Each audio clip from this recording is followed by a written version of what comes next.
UCLA. They took care of business the last time they played, 77-71 back in February, but this is in Pauley Pavilion because they haven't won there since 2017. And joining us now on the right to the guest line is the color analyst for the Cats, Ryan Hansen. Ryan, you got the full crew today. How you doing, buddy? What's going on?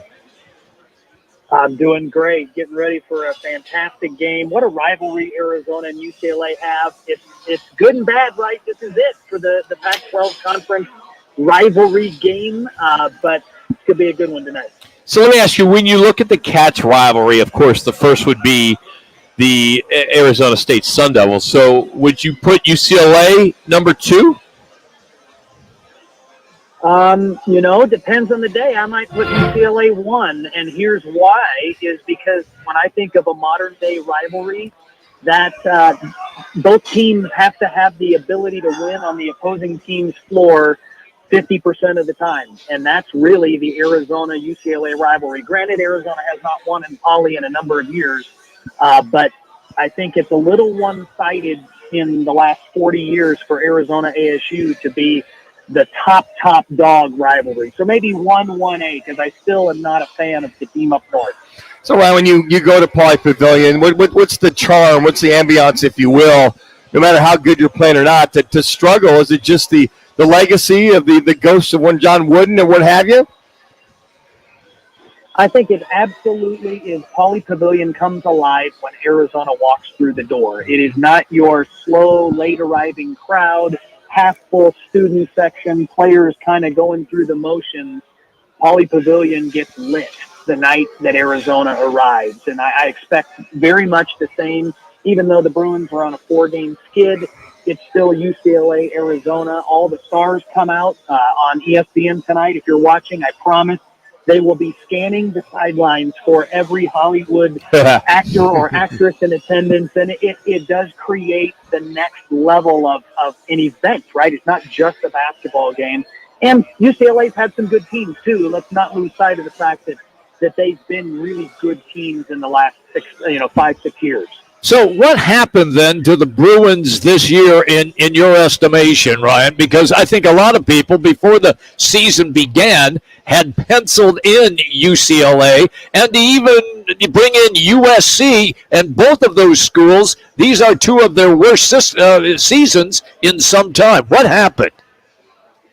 Yeah, out of the mouth of head coach Mick Cronin from UCLA, they got caught in a rebuilding year. Okay. And in a year where they were going to be reliant more heavily than the recent past on freshmen, it was not just freshmen, it was a youthful freshman in Brandon Williams, who I believe reclassified, still should be in high school, and a handful of international players. So in both cases, it takes time for them to evolve and to grow. And oh, by the way, there's this thing called the COVID year that teams are older, cross-college basketball. Look at Arizona, for example. They start a sophomore at point guard, and then they start 3 4-year players and 1 5th-year player. That's hard to compete against. It really is men versus boys as UCLA is relating to this. So it's just taken them a long time to grow into it. Caught in a rebuilding year is how I would capture that. Well, and you look at this team, they've won 11 out of the last 13, last 3 in a row. You only lost really Oregon State and Washington State, Wazoo. Moving forward, they just blown the doors off of the last 3 games. What did this team learn, and what can they sustain to win the conference and hopefully next week win the conference championship? They've started games better. I think that's been a key for them, is to not get in a hole. I think Arizona needs to recognize that defensively they have to be on point. Their offense is probably been really good against almost every team in the country. I think their lowest point total is 74. I mean, that's ridiculous that's the lowest point total that they've been able to throw up on the scoreboard.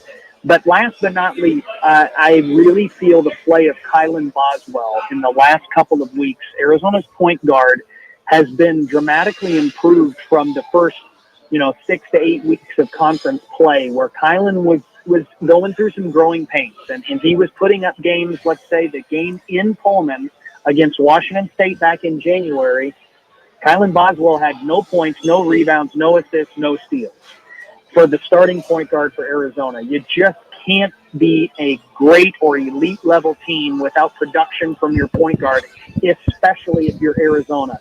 And he has played dramatically better. You look at the last couple of games, you look at the game against Oregon, he put 19 points up in the first half. I think was 7 of 9 from the field, was decisive, was playing with intent, with confidence. When he plays like that, that takes Arizona to the next level when you couple it with the rest of the offensive weapons Arizona has. So if you're a Wildcat fan, but you really don't understand basketball that well, you're just a fan of the team, give me a nugget that Arizona will try to do tonight to take some sort of an advantage against UCLA. It's not widely unknown, but Arizona has got to run on UCLA. UCLA is going to want to slow the game down, and when they play at their tempo, their pace, I think they'd be happy in the 50s or 60s from a point total standpoint. Arizona has got to run, and to do that, Coach, Arizona needs to control the glass. The Wildcats are one of the best teams in the country in rebound margin. Against UCLA and McHale, that's what turned the tide. Arizona got stops and defensive rebounds that created an opportunity to run on a pretty stout defensive unit in the Bruins. The Cats need to get high percentage shots in transition again tonight. So I think if you kind of dial back, it starts with the glass, and then they got to get out and run and try to get high percentage shots in transition. So Ryan, as the season winds down, another successful season for the Wildcats, right? So folks got their hopes up. They'll probably more than likely win the Pac-12 championship and move forward.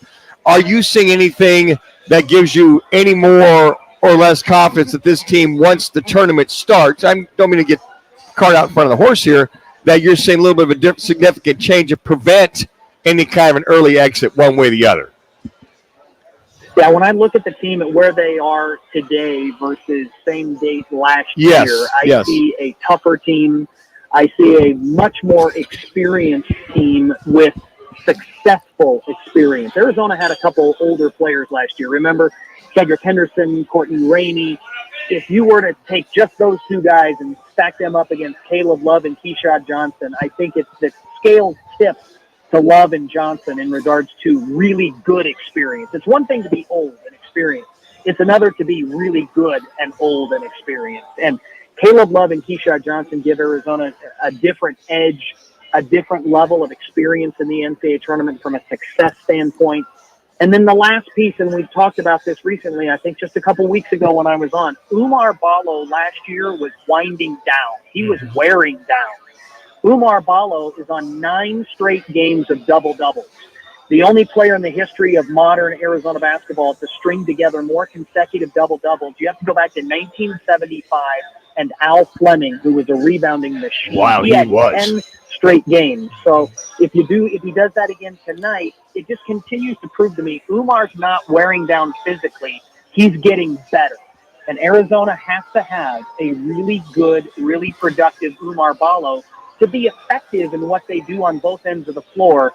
And if he's averaging a double-double for the rest of this season, that bodes well for the Wildcats coming to tournament time. Totally agree with that. Look, I really identify with that old thing that you were talking about.